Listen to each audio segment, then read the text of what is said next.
Le comte de Monte Cristo, partie 4. Chapitre 9. Le soir des fiançailles. Villefort, comme nous l'avons dit, avait repris le chemin de la place du Grand-Cours, et, en rentrant dans la maison de madame de Saint-Méran, il trouva les convives qu'il avait laissés à table passer au salon en prenant le café. René l'attendait avec une impatience qui était partagée par tout le reste de la société. Aussi fut-il accueilli par une exclamation générale. « Eh bien, trancheur de tête, soutien de l'État, Brutus royaliste !» s'écria l'un. « Qu'y a-t-il ? Voyons. »« Eh bien, sommes-nous menacés d'un nouveau régime de la terreur ?» demanda l'autre. « L'ogre de Corse serait-il sorti de sa caverne ?» demanda un troisième.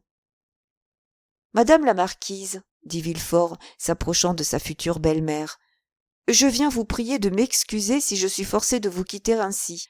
Monsieur le marquis, pourrais-je avoir l'honneur de vous dire 2 mots en particulier ?»« Ah, mais c'est donc réellement grave ?» demanda la marquise, en remarquant le nuage qui obscurcissait le front de Villefort. « Si grave que je suis forcé de prendre congé de vous pour quelques jours. Ainsi, continua-t-il en se tournant vers René, voyez s'il faut que la chose soit grave. »« Vous partez, monsieur ?» s'écria René, incapable de cacher l'émotion que lui causait cette nouvelle inattendue. « Hélas, oui, mademoiselle, » répondit Villefort. « Il le faut. »« Et où allez-vous donc ?» demanda la marquise. « C'est le secret de la justice, madame. Cependant, si quelqu'un d'ici a des commissions pour Paris, j'ai un de mes amis qui partira ce soir et qui s'en chargera avec plaisir. » Tout le monde se regarda. « Vous m'avez demandé un moment d'entretien, » dit le marquis.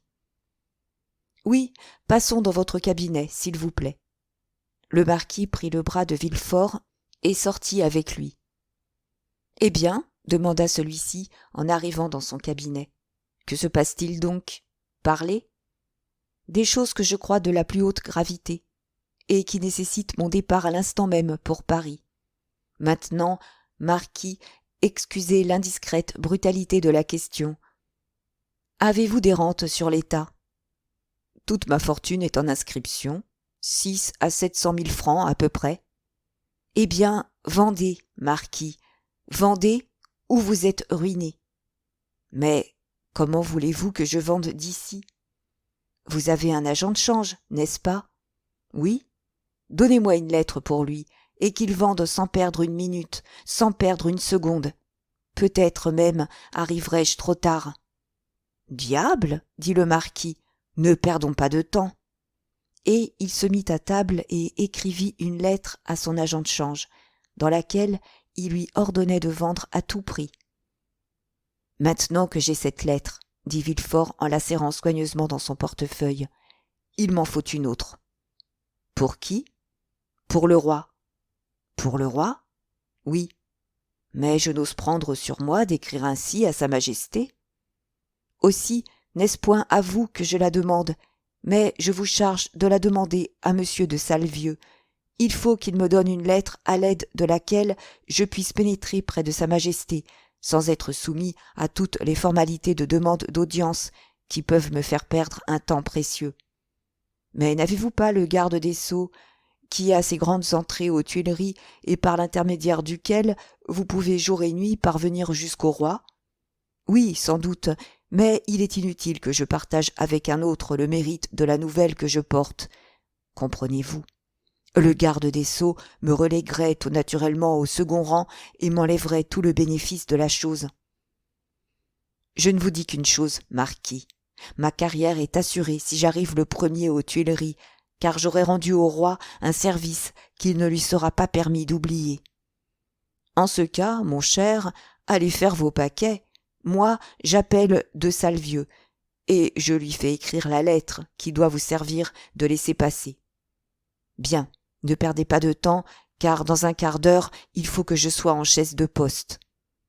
Faites arrêter votre voiture devant la porte. Sans aucun doute. Vous m'excuserez auprès de la marquise, n'est-ce pas ? Auprès de mademoiselle de Saint-Méran, que je quitte dans un pareil jour avec un bien profond regret. Vous les trouverez toutes deux dans mon cabinet, et vous pourrez leur faire vos adieux. Merci 100 fois. Occupez-vous de ma lettre. » Le marquis sonna, un laquais parut. « Dites au comte de Salvieux que je l'attends. Allez, maintenant, » continua le marquis s'adressant à Villefort. « Bon, je ne fais qu'aller et venir. » Et Villefort sortit tout courant, mais à la porte, il songea qu'un substitut du procureur du roi qui serait vu marchant à pas précipités risquerait de troubler le repos de toute une ville. Il reprit donc son allure ordinaire, qui était toute magistrale. À sa porte, il aperçut dans l'ombre comme un blanc fantôme qui l'attendait debout et immobile. C'était la belle-fille catalane qui, n'ayant pas de nouvelles d'Edmond, s'était échappée à la nuit tombante du Pharaon pour venir savoir elle-même la cause de l'arrestation de son amant. À l'approche de Villefort, elle se détacha de la muraille contre laquelle elle était appuyée et vint lui barrer le chemin. Dantès avait parlé au substitut de sa fiancée, et Mercédès n'eut point besoin de se nommer pour que Villefort la reconnût. Il fut surpris de la beauté et de la dignité de cette femme, et lorsqu'elle lui demanda ce qu'était devenu son amant, il lui sembla que c'était lui l'accusé, et que c'était elle le juge. « L'homme dont vous parlez, » dit brusquement Villefort, « est un grand coupable, et je ne puis rien faire pour lui, mademoiselle. » Mercédès laissa échapper un sanglot, et, comme Villefort essayait de passer outre, elle l'arrêta une seconde fois. « Mais où est-il, du moins ?» demanda-t-elle, « que je puisse m'informer s'il est mort ou vivant. »« Je ne sais, il ne m'appartient plus, » répondit Villefort. Et, gêné par ce regard fin et cette suppliante attitude, il repoussa Mercédès et rentra, refermant vivement la porte, comme pour laisser dehors cette douleur qu'on lui apportait. Mais la douleur ne se laisse pas repousser ainsi. Comme le trait mortel dont parle Virgile, l'homme blessé l'emporte avec lui.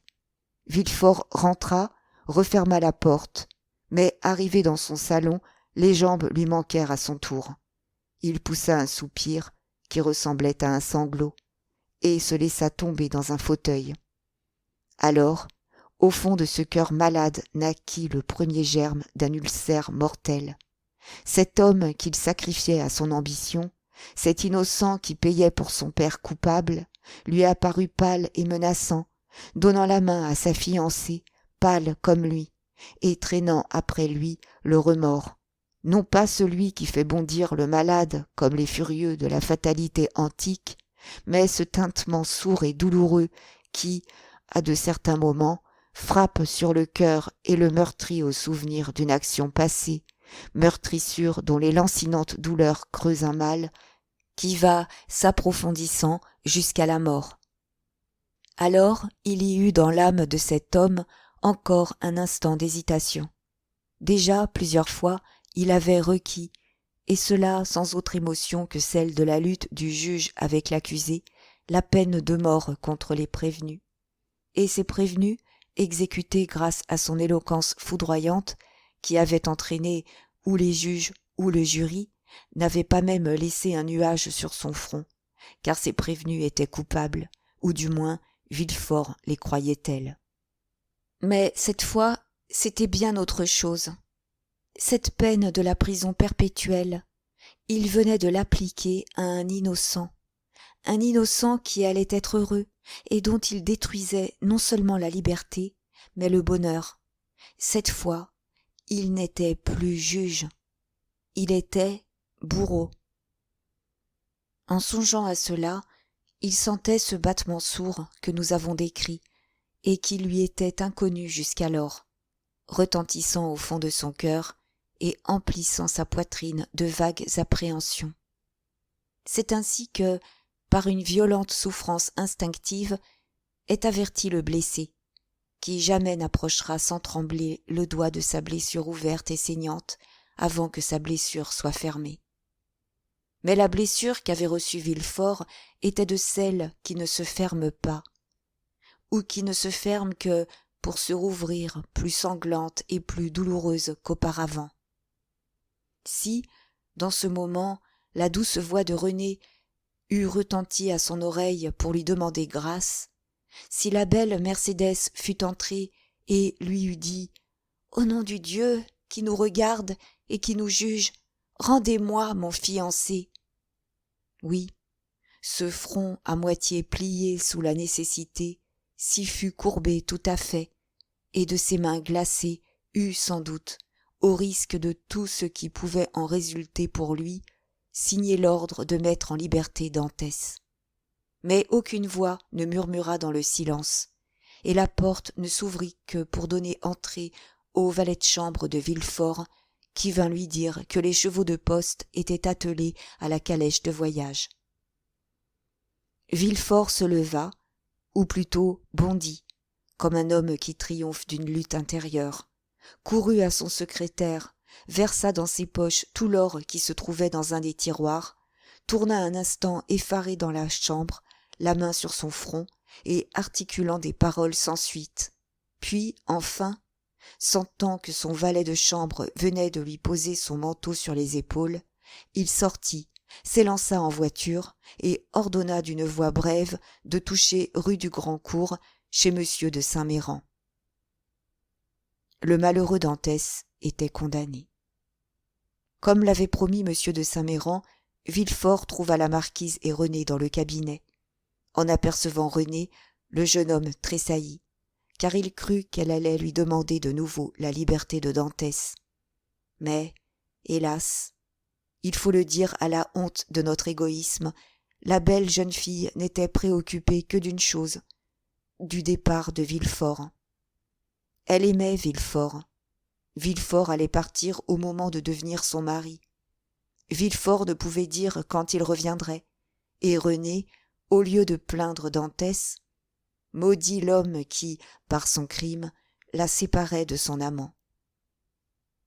Que devait donc dire Mercédès ? La pauvre Mercédès avait retrouvé, au coin de la rue de la Loge, Fernand, qui l'avait suivie. Elle était rentrée au Catalan, et, mourante, désespérée, elle s'était jetée sur son lit. Devant ce lit, Fernand s'était mis à genoux, et pressant sa main glacée, que Mercédès ne songeait pas à retirer, il la couvrait de baisers brûlants que Mercédès ne sentait même pas. Elle passa la nuit ainsi. La lampe s'éteignit quand il n'y eut plus d'huile. Elle ne vit pas plus l'obscurité qu'elle n'avait vu la lumière, et le jour revint sans qu'elle vît le jour. La douleur avait mis devant ses yeux un bandeau qui ne lui laissait voir qu'Edmond. « Ah, vous êtes là, dit-elle enfin en se retournant du côté de Fernand. « Depuis hier, je ne vous ai pas quitté, » répondit Fernand avec un soupir douloureux. Monsieur Morel ne s'était pas tenu pour battu. Il avait appris qu'à la suite de son interrogatoire, Dantès avait été conduit à la prison. Il avait alors couru chez tous ses amis.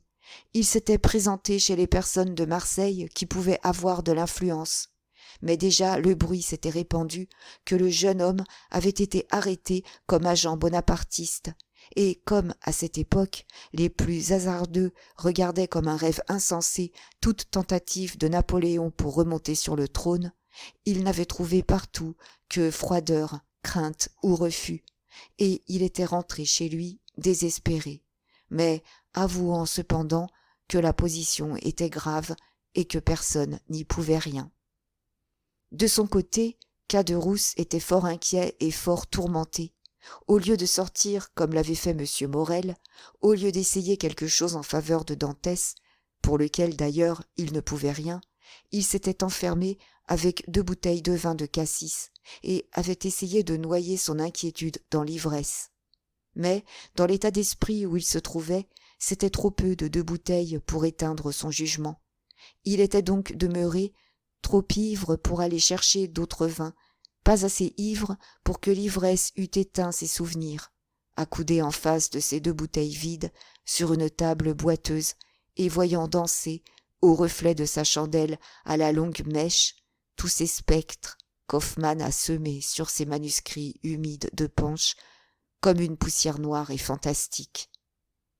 Danglars, seul, n'était ni tourmenté ni inquiet. Danglars même était joyeux, car il s'était vengé d'un ennemi et avait assuré, à bord du Pharaon, sa place qu'il craignait de perdre. Danglars était un de ces hommes de calcul qui naissent avec une plume derrière l'oreille et un encrier à la place du cœur. Tout était pour lui dans ce monde soustraction ou multiplication, et un chiffre lui paraissait bien plus précieux qu'un homme, quand ce chiffre pouvait augmenter le total que cet homme pouvait diminuer. Danglars s'était donc couché à son heure ordinaire et dormait tranquillement. Villefort, après avoir reçu la lettre de M. de Salvieux, embrassé René sur les 2 joues, baisé la main de Madame de Saint-Méran et serré celle du marquis, courait la poste sur la route d'Aix. Le père d'Antès se mourait de douleur et d'inquiétude. Quant à Edmond, nous savons ce qu'il était devenu. Chapitre 10. Le petit cabinet des Tuileries. Abandonnons Villefort sur la route de Paris, où, grâce au triple guide qu'il paie, il brûle le chemin, et pénétrons à travers les 2 ou 3 salons qui le précèdent dans ce petit cabinet des Tuileries, à la fenêtre cintrée, si bien connu pour avoir été le cabinet favori de Napoléon et de Louis XVIII, et pour être aujourd'hui celui de Louis-Philippe.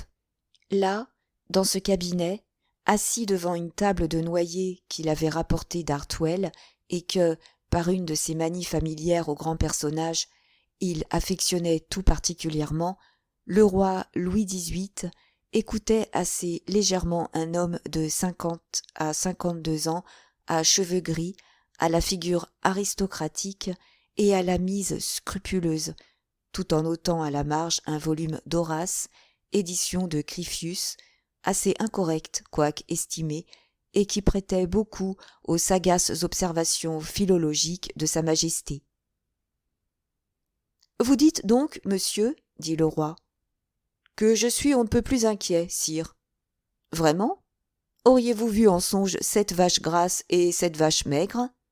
Non, sire, car cela ne nous annoncerait que 7 années de fertilité et 7 années de disette. Et avec un roi aussi prévoyant que l'est votre majesté, la disette n'est pas à craindre. De quel autre fléau est-il donc question, mon cher Blacas? Sire, je crois, j'ai tout lieu de croire, qu'un orage se forme du côté du Midi. Eh bien, mon cher duc, répondit Louis XVIII, je vous crois mal renseigné, et je sais positivement, au contraire, qu'il fait très beau temps de ce côté-là. Tout homme d'esprit qu'il était, Louis XVIII aimait la plaisanterie facile. Sire, dit M. de Blacas, ne fût-ce que pour rassurer un fidèle serviteur, votre majesté ne pourrait-elle pas envoyer dans le Languedoc, dans la Provence et dans le Dauphiné des hommes sûrs qui lui feraient un rapport sur l'esprit de ces 3 provinces? Conimus sur 10, dit le roi, tout en continuant d'annoter son Horace. Sire, répondit le courtisan en riant, pour avoir l'air de comprendre l'hémistiche du poète de Vénouse, votre majesté peut avoir parfaitement raison en comptant sur le bon esprit de la France, mais je crois ne pas avoir tout à fait tort en craignant quelque tentative désespérée. De la part de qui? De la part de Bonaparte, ou du moins de son parti. Mon cher Blacas, dit le roi, vous m'empêchez de travailler avec vos terreurs. Et moi, sire, vous m'empêchez de dormir avec votre sécurité. Attendez, mon cher, attendez. Je tiens une note très heureuse sur le Patenscum Traere. Attendez, et vous continuerez après. Il se fit un instant de silence, pendant lequel Louis XVIII inscrivit, d'une écriture qu'il faisait aussi menue que possible, une nouvelle note en marge de son Horace. Puis, cette note inscrite, « Continuez, mon cher duc, dit-il en se relevant de l'air satisfait d'un homme qui croit avoir eu une idée lorsqu'il a commencé l'idée d'un autre. « Continuez, je vous écoute. »« Sire, dit Blacas, qui avait eu un instant l'espoir de confisquer Villefort à son profit, je suis forcé de vous dire que ce ne sont point de simples bruits dénués de tout fondement, de simples nouvelles en l'air, qui m'inquiètent. C'est un homme bien pensant, méritant toute ma confiance, et chargé par moi de surveiller le Midi.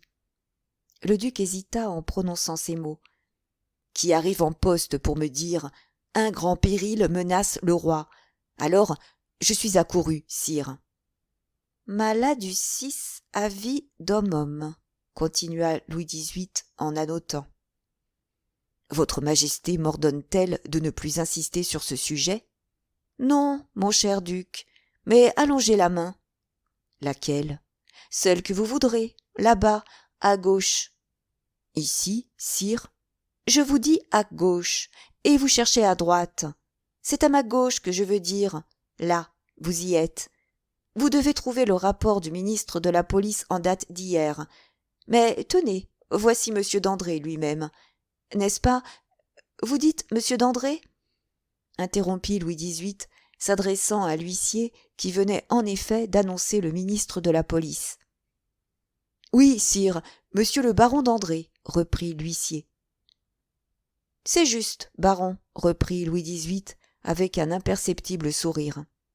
Entrez, baron, et racontez au duc ce que vous savez de plus récent sur monsieur de Bonaparte. Ne nous dissimulez rien de la situation, quelque grave qu'elle soit. Voyons, l'île d'Elbe est-elle un volcan, et allons-nous en voir sortir la guerre flamboyante et toute hérissée, belle, horrida bella? Monsieur d'André se balança fort gracieusement sur le dos d'un fauteuil auquel il appuyait ses deux mains et dit « Votre Majesté a-t-elle bien voulu consulter le rapport d'hier? Oui, oui, mais dites au duc lui-même, qui ne peut le trouver, ce que contenait le rapport. Détaillez-lui ce que fait l'usurpateur dans son île. » Monsieur, dit le baron au duc, tous les serviteurs de Sa Majesté doivent s'applaudir des nouvelles récentes qui nous parviennent de l'île d'Elbe. Bonaparte, monsieur d'André regarda Louis XVIII qui, occupé à écrire une note, ne leva pas même la tête. Bonaparte, continua le baron, s'ennuie mortellement. Il passe des journées entières à regarder travailler ces mineurs de Porto Longone.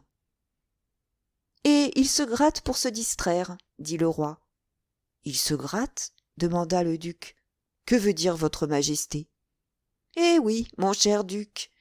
Oubliez-vous donc que ce grand homme, ce héros, ce demi-dieu, est atteint d'une maladie de peau qui le dévore?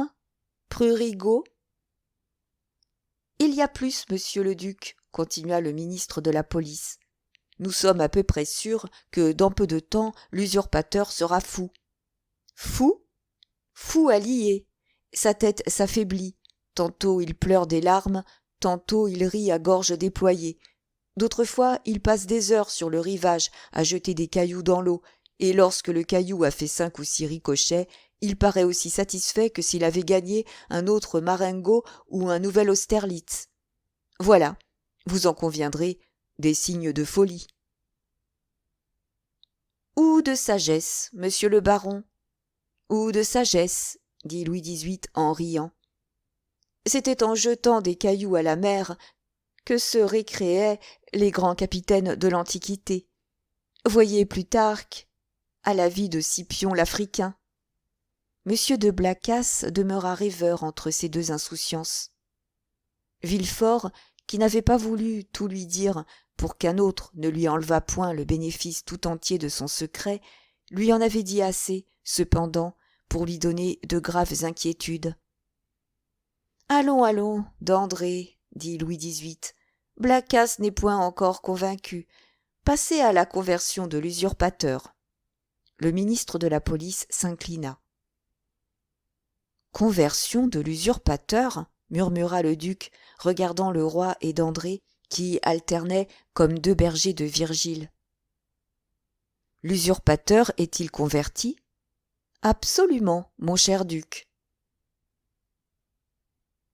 Au bon principe. » »« Expliquez cela, baron. »« Voici ce que c'est, monsieur le duc, » dit le ministre avec le plus grand sérieux du monde. « Dernièrement, Napoléon a passé une revue, et comme 2 ou 3 de ces vieux grognards, comme il les appelle, manifestaient le désir de revenir en France, il leur a donné leur congé en les exhortant à servir leur bon roi.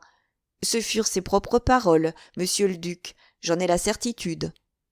Eh bien, Blacas, qu'en pensez-vous dit le roi, triomphant, en cessant un instant de compulser le scoliaste volumineux ouvert devant lui. Je dis, sire, que monsieur le ministre de la police ou moi, nous nous trompons, mais comme il est impossible que ce soit le ministre de la police, puisqu'il a en garde le salut et l'honneur de votre majesté, il est probable que c'est moi qui fais erreur. Cependant, sire, à la place de votre majesté, je voudrais interroger la personne dont je lui ai parlé. J'insisterai même pour que votre majesté lui fasse cet honneur. Volontiers, duc. Sous vos auspices, je recevrai qui vous voudrez, mais je veux le recevoir les armes en main. Monsieur le ministre, avez-vous un rapport plus récent que celui-ci? Car celui-ci a déjà la date du 20 février, et nous sommes au 3 mars. Non, sire, mais j'en attendais un d'heure en heure. Je suis sorti depuis le matin, et peut-être depuis mon absence est-il arrivé. Allez à la préfecture, et s'il n'y en a pas, eh bien, continua en riant Louis XVIII, faites-en un. N'est-ce pas ainsi que cela se pratique? Oh, sire, dit le ministre, Dieu merci, sous ce rapport, il n'est besoin de rien inventer. Chaque jour encombre nos bureaux des dénonciations les plus circonstanciées, lesquelles proviennent d'une foule de pauvres hères qui espèrent un peu de reconnaissance pour des services qu'ils ne rendent pas, mais qu'ils voudraient rendre. Ils tablent sur le hasard, et ils espèrent qu'un jour quelque événement inattendu donnera une espèce de réalité à leurs prédictions. C'est bien, allez, monsieur, dit Louis XVIII, et songez que je vous attends. Je ne fais qu'aller et venir, sire. Dans 10 minutes, je suis de retour. Et moi, sire, dit M. de Blacas, je vais chercher mon messager. Attendez donc, dit Louis XVIII. En vérité, Blacas, il faut que je vous change vos armes. Je vous donnerai un aigle aux ailes déployées, tenant entre ses serres une proie qui essaie vainement de lui échapper, avec cette devise « Tenax ». Sire, j'écoute, dit M. de Blacas, se rongeant les poings d'impatience. Je voudrais vous consulter sur ce passage. Molli fugiens ane litu. Vous savez, il s'agit du cerf qui fuit devant le loup. N'êtes-vous pas chasseur et grand louvetier? Comment trouvez-vous, à ce double titre, le molli ane litu? Admirable, sire. Mais mon messager est comme le cerf dont vous parlez, car il vient de faire 220 lieues en poste, et cela en 3 jours à peine. C'est prendre bien de la fatigue et bien du souci, mon cher duc, quand nous avons le télégraphe qui ne met que 3 ou 4 heures, et cela sans que son haleine en souffre le moins du monde. Ah, sire, vous récompensez bien mal ce pauvre jeune homme qui arrive de si loin et avec tant d'ardeur pour donner à votre majesté un avis utile. Ne fût-ce que pour monsieur de Salvieux, qui me le recommande, recevez-le bien, je vous en supplie. Monsieur de Salvieux, le chambellan de mon frère? Lui-même. En effet, il est à Marseille. C'est de là qu'il m'écrit. Vous parle-t-il donc aussi de cette conspiration? Non, mais il me recommande monsieur de Villefort et me charge de l'introduire près de votre majesté. Monsieur de Villefort? S'écria le roi. Ce messager s'appelle-t-il donc monsieur de Villefort? Oui, sire. Et c'est lui qui vient de Marseille? En personne. Que ne me disiez-vous son nom tout de suite? Reprit le roi en laissant percer sur son visage un commencement d'inquiétude.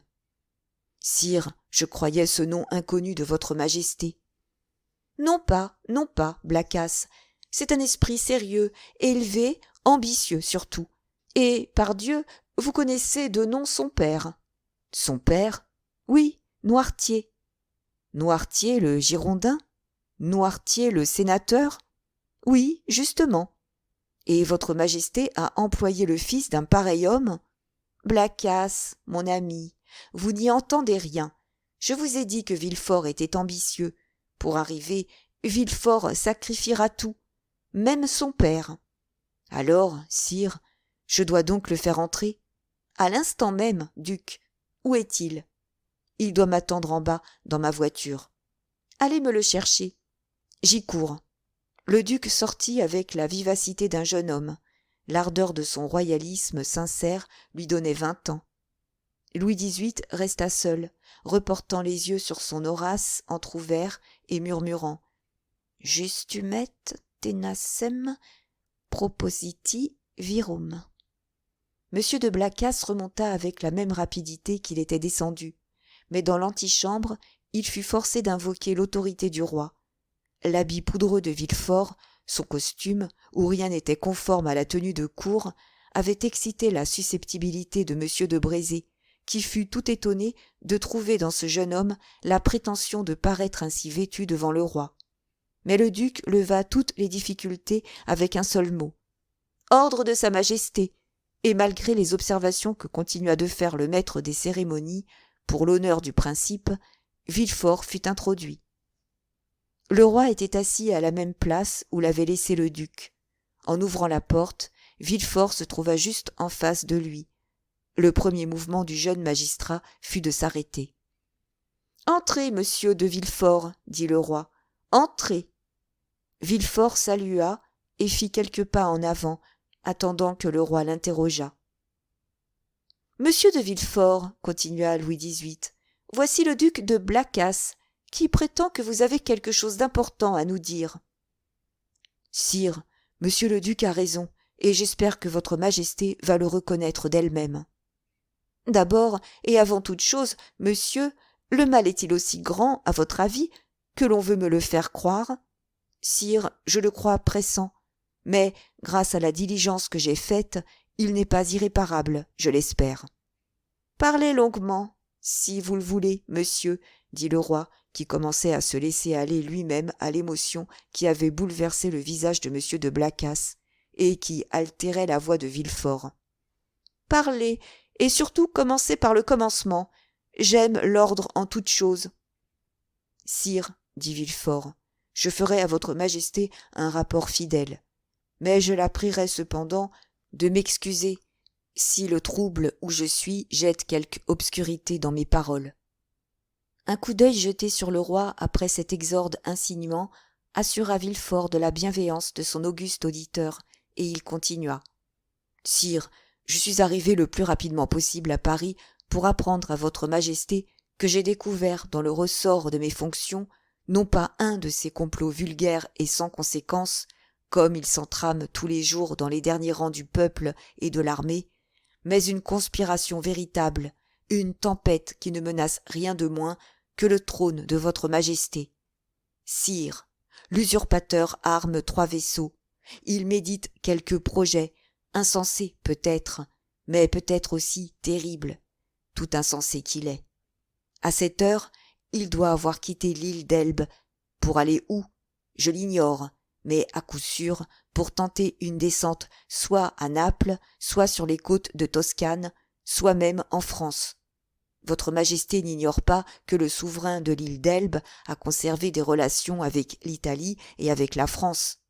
« Oui, monsieur, je le sais, » dit le roi fort ému. « Et dernièrement encore, on a eu avis que des réunions bonapartistes avaient lieu rue Saint-Jacques. Mais continuez, je vous prie. Comment avez-vous eu ces détails ? » ?»« Sire, il résulte d'un interrogatoire que j'ai fait subir à un homme de Marseille, que depuis longtemps je surveillais, et que j'ai fait arrêter le jour même de mon départ.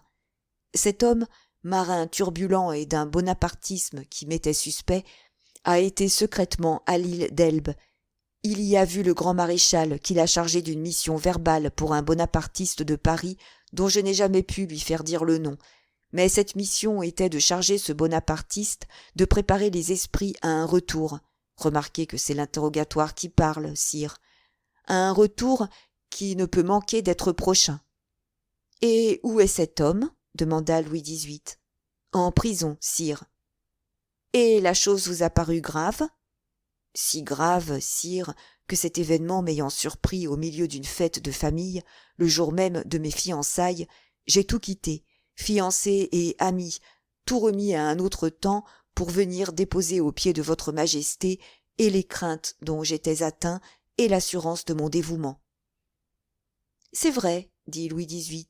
« N'y avait-il pas un projet d'union entre vous et mademoiselle de Saint-Méran, la fille d'un des plus fidèles serviteurs de votre majesté ? » Oui, oui, mais revenons à ce complot, monsieur de Villefort. Sire, j'ai peur que ce soit plus qu'un complot. J'ai peur que ce soit une conspiration. Une conspiration dans ces temps-ci, dit le roi en souriant, est chose facile à méditer, mais plus difficile à conduire à son but, par cela même que, rétablis d'hier sur le trône de nos ancêtres, nous avons les yeux ouverts, à la fois sur le passé, sur le présent et sur l'avenir. Depuis 10 mois, mes ministres redoublent de surveillance pour que le littoral de la Méditerranée soit bien gardé. Si Bonaparte descendait à Naples, la coalition tout entière serait sur pied, avant seulement qu'il fût à Piombino. S'il descendait en Toscane, il mettrait le pied en pays ennemi. S'il descend en France, ce sera avec une poignée d'hommes, et nous en viendrons facilement à bout, exécré comme il l'est par la population. Rassurez-vous donc, monsieur, mais ne comptez pas moins sur notre reconnaissance royale. Ah, voici monsieur d'André, s'écria le duc de Blacas. En ce moment parut en effet sur le seuil de la porte monsieur le ministre de la police, pâle, tremblant, et dont le regard vacillait comme s'il eût été frappé d'un éblouissement. Villefort fit un pas pour se retirer, mais un serrement de main de monsieur de Blacas le retint. Chapitre 11. L'ogre de Corse. Louis XVIII, à l'aspect de ce visage bouleversé, repoussa violemment la table devant laquelle il se trouvait. « Qu'avez-vous donc, monsieur le baron » s'écria-t-il. « Vous paraissez tout bouleversé. Ce trouble, cette hésitation, ont-ils rapport à ce que disait monsieur de Blacas et à ce que vient de me confirmer monsieur de Villefort ?» De son côté, monsieur de Blacas s'approchait vivement du baron, mais la terreur du courtisan empêchait de triompher l'orgueil de l'homme d'État. En effet, en pareille circonstance, il était bien autrement avantageux pour lui d'être humilié par le préfet de police que de l'humilier sur un pareil sujet. « Sire, balbutia le baron. « Eh bien, voyons, dit Louis XVIII. Le ministre de la police, cédant alors à un mouvement de désespoir, alla se précipiter aux pieds de Louis XVIII, qui recula d'un pas en fronçant le sourcil. « Parlerez-vous, dit-il. Oh, sire, quel affreux malheur! Suis-je assez à plaindre? Je ne m'en consolerai jamais. Monsieur, dit Louis XVIII, je vous ordonne de parler. Eh bien, sire, l'usurpateur a quitté l'île d'Elbe le 28 février et a débarqué le 1er mars. Où cela? Demanda vivement le roi. En France, sire, dans un petit port, près d'Antibes, au golfe Juan. L'usurpateur a débarqué en France, près d'Antibes, au golfe Juan, à 250 lieues de Paris, le 1er mars, et vous apprenez cette nouvelle aujourd'hui seulement, 3 mars? Eh, monsieur, ce que vous me dites là est impossible. On vous aura fait un faux rapport. Ou vous êtes fou. Hélas, sire, ce n'est que trop vrai. Louis XVIII fit un geste indicible de colère et d'effroi, et se dressa tout debout, comme si un coup imprévu l'avait frappé en même temps au cœur et au visage. « En France !» s'écria-t-il. « L'usurpateur en France ! Mais on ne veillait donc pas sur cet homme ? Mais qui sait ? On était donc d'accord avec lui ? Oh, sire !» s'écria le duc de Blacas, « ce n'est pas un homme comme monsieur d'André que l'on peut accuser de trahison. Sire, nous étions tous aveugles et le ministre de la police a partagé l'aveuglement général. Voilà tout. » Mais, dit Villefort, puis, s'arrêtant tout à coup, « Ah, pardon, pardon, sire, fit-il en s'inclinant. Mon zèle m'emporte. Que votre majesté daigne m'excuser. »« Parlez, monsieur, parlez hardiment, dit le roi. Vous seul nous avez prévenus du mal. Aidez-nous à y chercher le remède. »« Sire, dit Villefort, l'usurpateur est détesté dans le Midi. Il me semble que s'il se hasarde dans le Midi, on peut facilement soulever contre lui la Provence et le Languedoc. »« Oui, sans doute, dit le ministre, mais il s'avance par Gap et Sisteron. »« Il s'avance, dit Louis XVIII.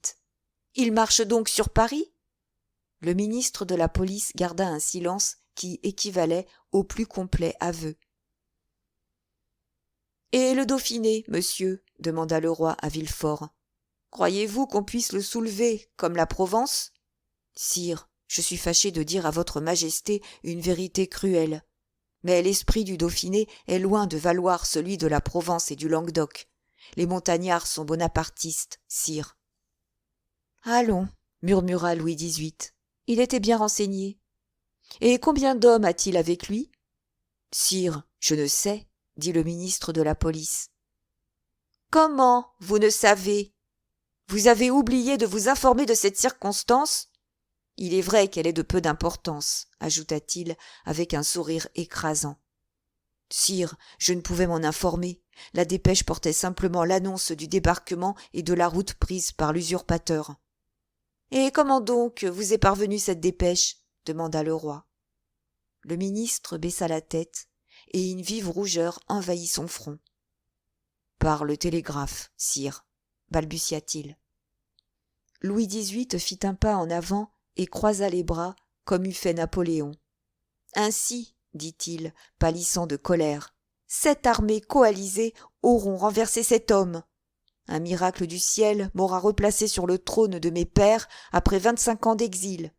J'aurai, pendant ces 25 ans, étudié, sondé, analysé les hommes et les choses de cette France qui m'était promise, pour qu'arrivé au but de tous mes vœux, une force que je tenais entre mes mains éclate et me brise. »« Sire, c'est de la fatalité, » murmura le ministre, sentant qu'un pareil poids, léger pour le destin, suffisait à écraser un homme.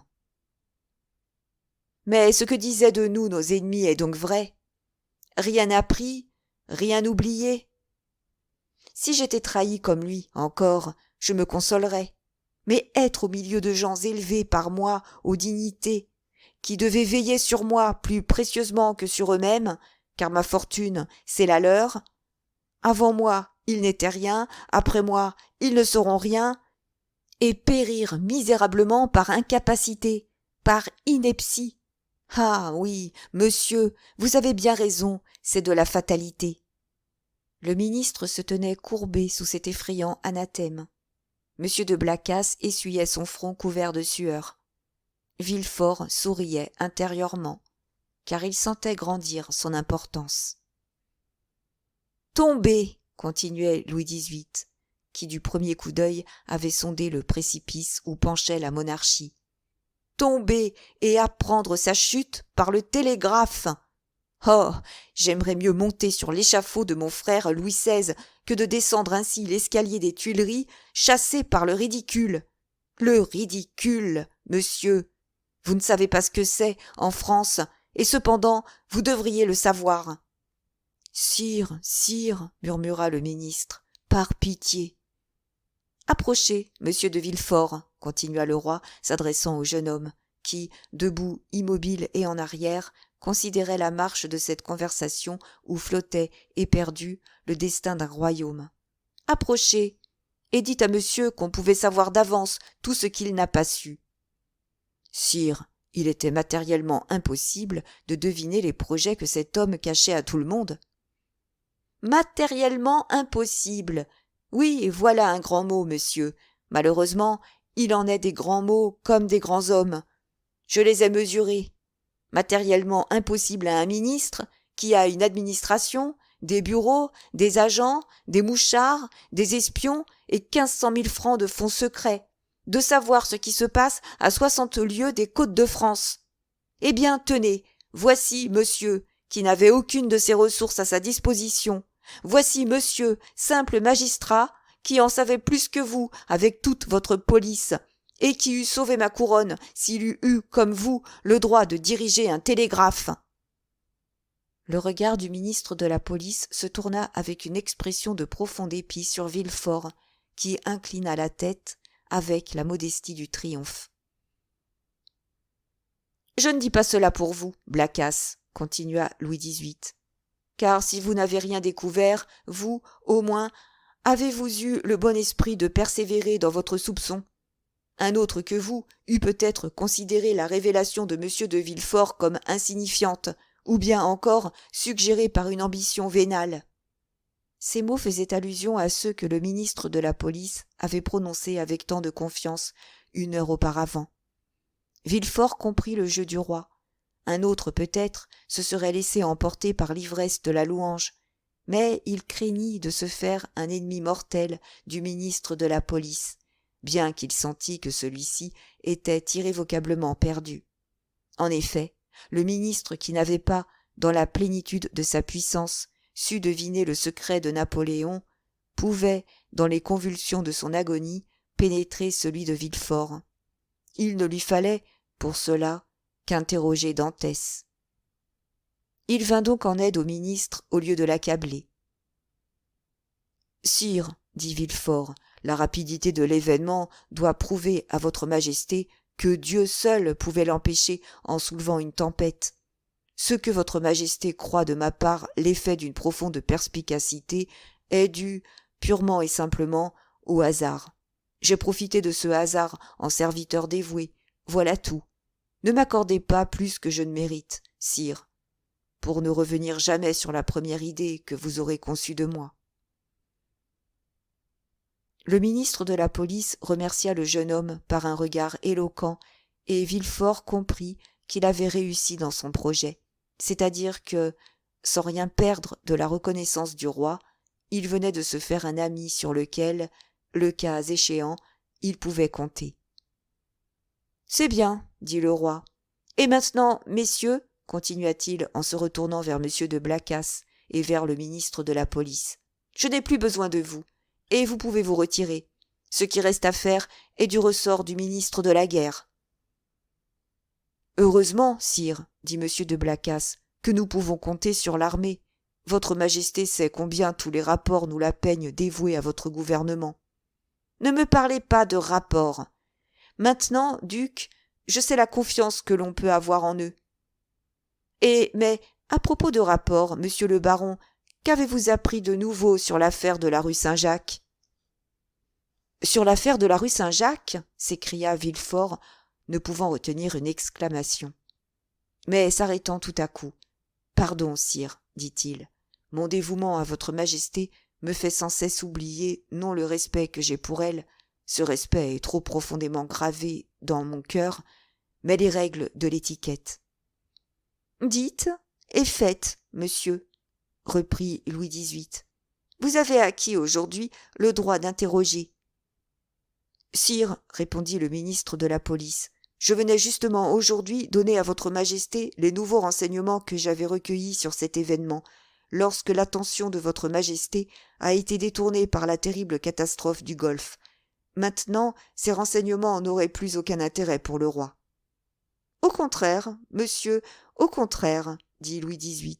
Cette affaire me semble avoir un rapport direct avec celle qui nous occupe, et la mort du général Quesnel va peut-être nous mettre sur la voie d'un grand complot intérieur. » À ce nom du général Quesnel, Villefort frissonna. « En effet, sire, reprit le ministre de la police, tout porterait à croire que cette mort est le résultat non pas d'un suicide, comme on l'avait cru d'abord, mais d'un assassinat. Le général Quesnel sortait, à ce qu'il paraît, d'un club bonapartiste lorsqu'il a disparu. Un homme inconnu était venu le chercher le matin même et lui avait donné rendez-vous rue Saint-Jacques. Malheureusement, le valet de chambre du général, qui le coiffait au moment où cet inconnu a été introduit dans le cabinet, a bien entendu qu'il désignait la rue Saint-Jacques, mais n'a pas retenu le numéro.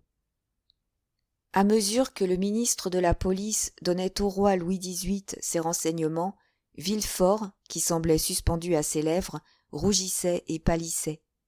Le roi se retourna de son côté.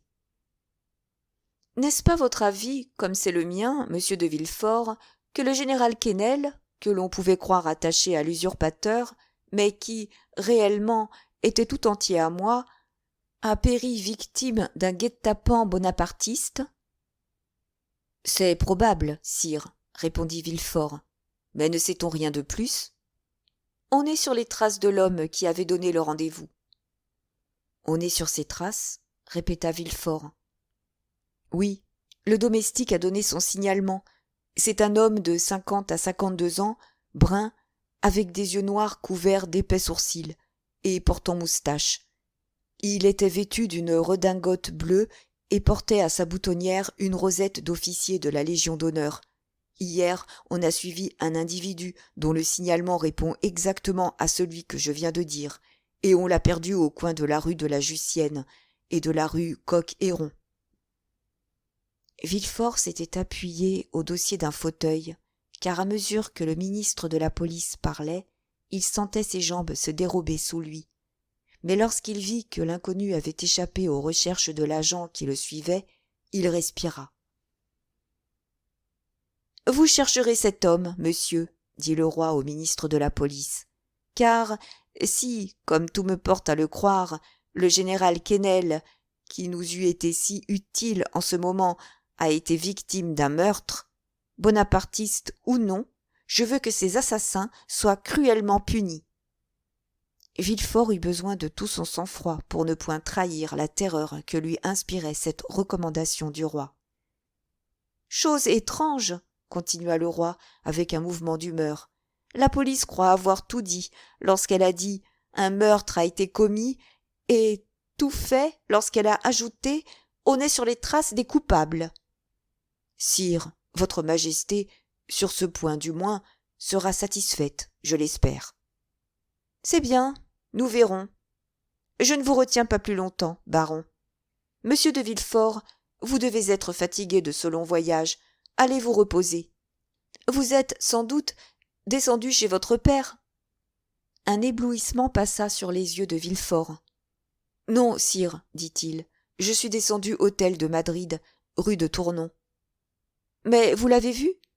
Sire, je me suis fait tout d'abord conduire chez monsieur le duc de Blacas. Mais vous le verrez, du moins.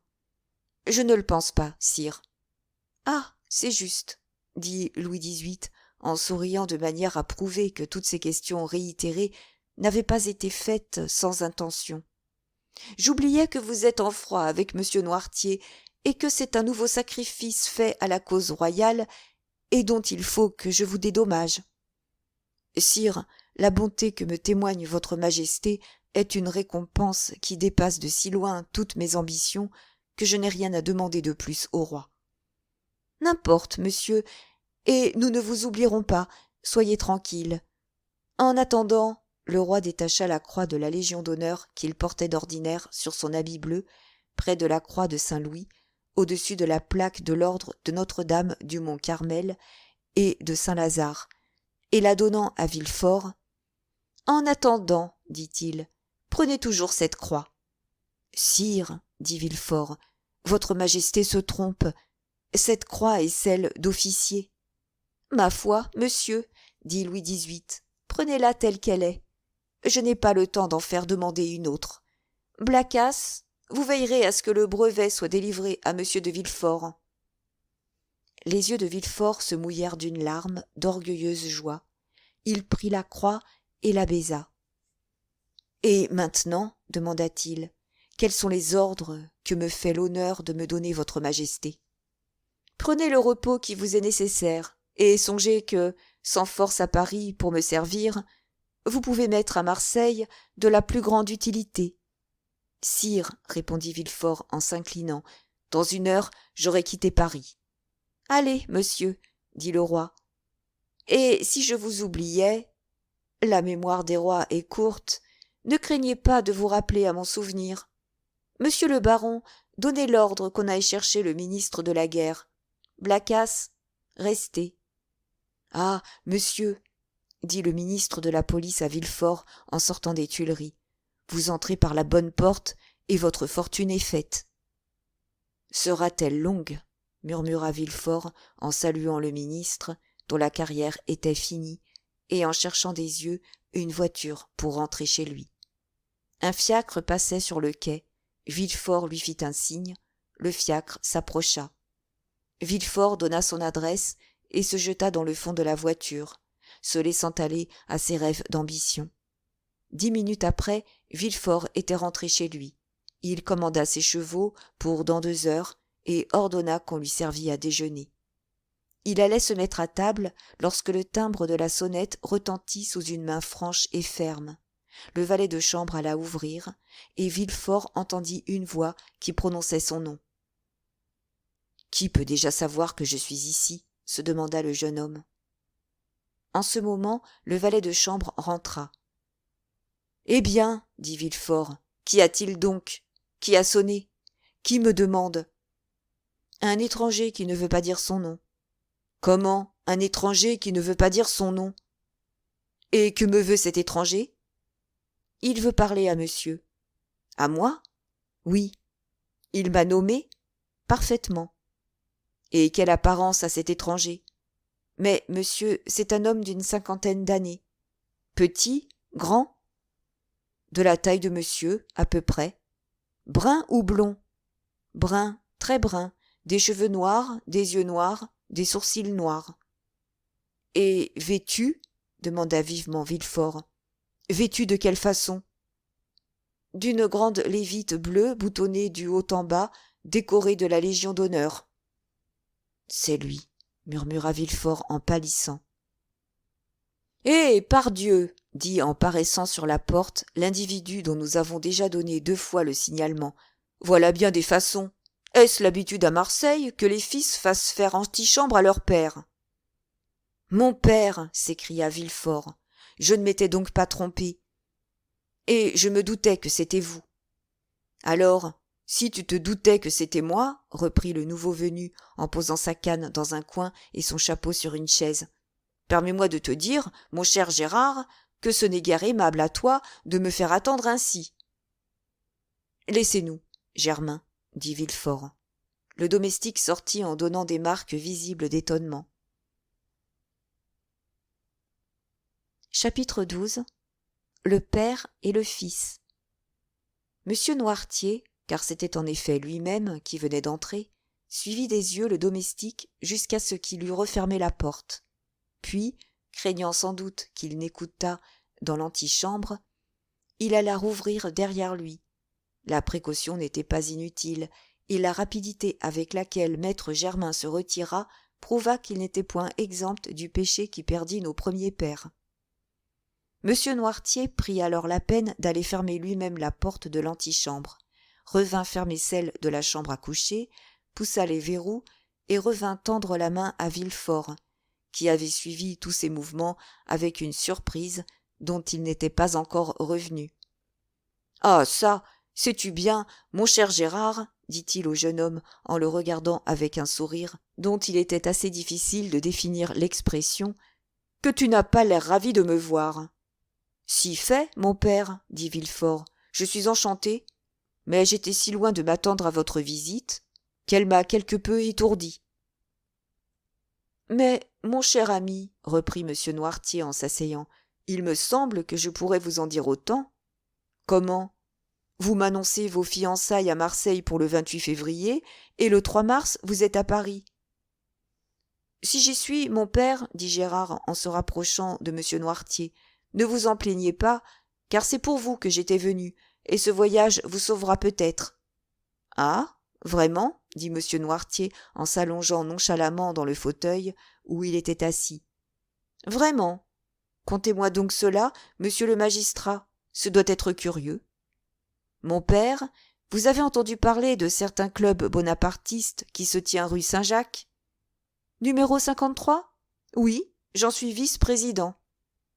Mon père, votre sang-froid me fait frémir. Que veux-tu, mon cher, quand on a été proscrit par les montagnards, qu'on est sorti de Paris dans une charrette de foin, qu'on a été traqué dans les landes de Bordeaux par les limiers de Robespierre, cela vous a aguerri à bien des choses. Continue donc. Eh bien, que s'est-il passé à ce club de la rue Saint-Jacques?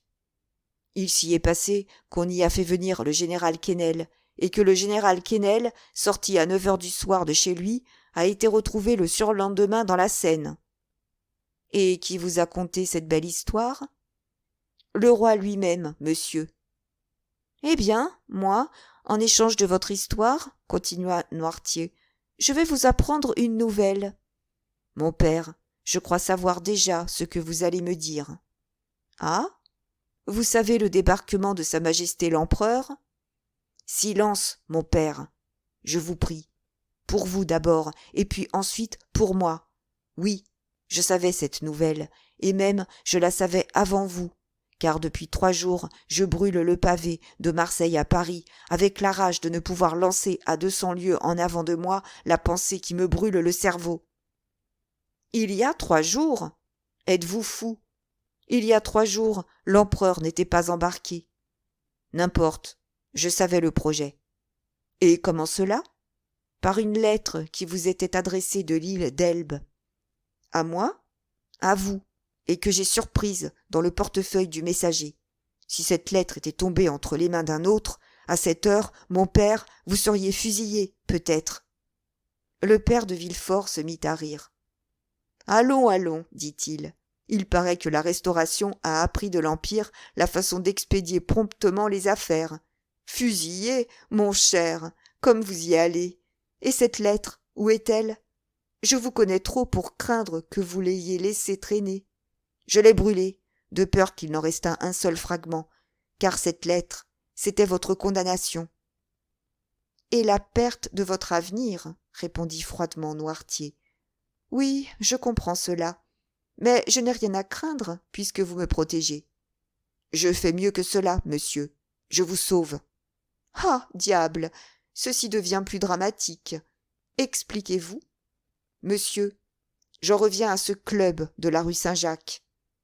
Il paraît que ce club tient au cœur des messieurs de la police. Pourquoi n'ont-ils pas mieux cherché? Ils l'auraient trouvé. Ils ne l'ont pas trouvé, mais ils sont sur la trace. C'est le mot consacré, je le sais bien. Quand la police est en défaut, elle dit qu'elle est sur la trace, et le gouvernement attend tranquillement le jour où elle vient dire, l'oreille basse, que cette trace est perdue. Oui, mais on a trouvé un cadavre. Le général Quesnel a été tué, et dans tous les pays du monde, cela s'appelle un meurtre. Un meurtre, dites-vous? Mais rien ne prouve que le général ait été victime d'un meurtre. On trouve tous les jours des gens dans la Seine qui s'y sont jetés de désespoir, qui s'y sont noyés ne sachant pas nager. Mon père, vous savez très bien que le général ne s'est pas noyé par désespoir, et qu'on ne se baigne pas dans la Seine au mois de janvier. Non, non, ne vous abusez pas, cette mort est bien qualifiée de meurtre. Et qui l'a qualifiée ainsi? Le roi lui-même. Le roi, je le croyais assez philosophe pour comprendre qu'il n'y a pas de meurtre en politique. En politique, mon cher, vous le savez comme moi, il n'y a pas d'hommes, mais des idées. Pas de sentiments, mais des intérêts. En politique, on ne tue pas un homme. On supprime un obstacle. Voilà tout. Voulez-vous savoir comment les choses se sont passées? Eh bien, moi, je vais vous le dire. On croyait pouvoir compter sur le général Quesnel. On nous l'avait recommandé de l'île d'Elbe. L'un de nous va chez lui, l'invite à se rendre rue Saint-Jacques à une assemblée où il trouvera des amis. Il y vient, et là on lui déroule tout le plan, le départ de l'île d'Elbe, le débarquement projeté. Puis, quand il a tout écouté, tout entendu, qu'il ne reste plus rien à lui apprendre, il répond qu'il est royaliste. Alors chacun se regarde. On lui fait faire serment, il le fait, mais de si mauvaise grâce, vraiment, que c'était tenter Dieu que de jurer ainsi. Eh bien, malgré tout cela, on a laissé le général sortir libre, parfaitement libre. Il n'est pas rentré chez lui, que voulez-vous, mon cher? Il est sorti de chez nous, il se sera trompé de chemin, voilà tout. Un meurtre. En vérité, vous me surprenez, Villefort. Vous, substitut du procureur du roi, de bâtir une accusation sur de si mauvaises preuves. Est-ce que jamais je me suis avisé de vous dire à vous, quand vous exercez votre métier de royaliste et que vous faites couper la tête à l'un des miens, mon fils, vous avez commis un meurtre.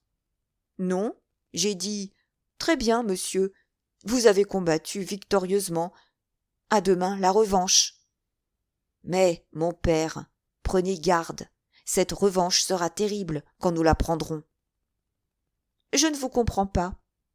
Vous comptez sur le retour de l'usurpateur? Je l'avoue. Vous vous trompez, mon père. Il ne fera pas 10 lieues dans l'intérieur de la France sans être poursuivi, traqué, pris comme une bête fauve. Mon cher ami, l'empereur est, en ce moment, sur la route de Grenoble. Le 10 ou le 12, il sera à Lyon, et le 20 ou le 25, à Paris. Les populations vont se soulever. Pour aller au-devant de lui. Il n'a avec lui que quelques hommes, et l'on enverra contre lui des armées, qui lui feront escorte pour rentrer dans la capitale.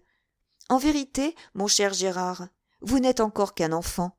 Vous vous croyez bien informé parce qu'un télégraphe vous dit, 3 jours après le débarquement, l'usurpateur est débarqué à Cannes avec quelques hommes. On est à sa poursuite. Mais où est-il? Que fait-il? Vous n'en savez rien. On le poursuit. Voilà tout ce que vous savez. Eh bien, on le poursuivra ainsi jusqu'à Paris, sans brûler une amorce. Grenoble et Lyon sont des villes fidèles, et qui lui opposeront une barrière infranchissable. Grenoble lui ouvrira ses portes avec enthousiasme, Lyon tout entier ira au-devant de lui. Croyez-moi, nous sommes aussi bien informés que vous, et notre police vaut bien la vôtre. En voulez-vous une preuve? C'est que vous vouliez me cacher votre voyage, et que cependant j'ai su votre arrivée une demi-heure après que vous avez eu passé la barrière. Vous n'avez donné votre adresse à personne qu'à votre postillon. Eh bien, je connais votre adresse, et la preuve en est que j'arrive chez vous juste au moment où vous allez vous mettre à table. Sonnez donc et demandez un second couvert. Nous dînerons ensemble. En effet, répondit Villefort, regardant son père avec étonnement. En effet, vous me paraissez bien instruit. Eh, mon Dieu, la chose est toute simple. Vous autres, qui tenez le pouvoir, vous n'avez que les moyens que donne l'argent. Nous autres, qui l'attendons, nous avons ceux que donne le dévouement. Le dévouement, dit Villefort en riant. Oui, le dévouement. C'est ainsi qu'on appelle en termes honnêtes l'ambition qui espère. Et le père de Villefort étendit lui-même la main vers le cordon de la sonnette pour appeler le domestique que n'appelait pas son fils. Villefort lui arrêta le bras. « Attendez, mon père, dit le jeune homme. Encore un mot. Dites. Si mal faite que soit la police royaliste, elle sait cependant une chose terrible. Laquelle? C'est le signalement de l'homme qui, le matin du jour où a disparu le général Quesnel, s'est présenté chez lui. Ah, elle sait cela, cette bonne police. Et ce signalement, quel est-il? Teint brun, cheveux, favoris et yeux noirs. Redingote bleue boutonnée jusqu'au menton, rosette d'officier de la Légion d'honneur à la boutonnière, chapeau à large bord et canne de jonc. Ah ah, elle sait cela, dit Noirtier. Et pourquoi donc, en ce cas, n'a-t-elle pas mis la main sur cet homme? Parce qu'elle l'a perdu, hier ou avant-hier, au coin de la rue Coq-Héron. Quand je vous disais que votre police était une sotte. Oui, mais d'un moment à l'autre, elle peut le trouver. Oui, dit Noirtier en regardant insoucieusement autour de lui. Oui, si cet homme n'est pas averti. Mais il l'est. Et, ajouta-t-il en souriant, il va changer de visage et de costume. À ces mots, il se leva, mit bas sa redingote et sa cravate, alla vers une table sur laquelle étaient préparées toutes les pièces du nécessaire de toilette de son fils, prit un rasoir, se savonna le visage et d'une main parfaitement ferme abattit ses favoris compromettants qui donnaient à la police un document si précieux. Villefort le regardait faire avec une terreur qui n'était pas exempte d'admiration. Ses favoris coupés, Noirtier donna un autre tour à ses cheveux, prit, au lieu de sa cravate noire, une cravate de couleur qui se présentait à la surface d'une malle ouverte, endossa, au lieu de sa redingote bleue et boutonnante, une redingote de Villefort, de couleur marron et de forme évasée, essaya devant la glace le chapeau à bords retroussés du jeune homme, parut satisfait de la manière dont il lui allait, et, laissant la canne de jonc dans le coin de la cheminée où il l'avait posée, il fit siffler dans sa main nerveuse une petite badine de bambou avec laquelle l'élégant substitut donnait à sa démarche la désinvolture qui en était une des principales qualités. « Eh bien, dit-il, se retournant vers son fils stupéfait, lorsque cette espèce de changement à vue fut opéré, « Eh bien, crois-tu que ta police me reconnaisse maintenant ?» « Non, mon père, balbutia Villefort. « Je l'espère, du moins. »« Maintenant, mon cher Gérard, continua Noirtier.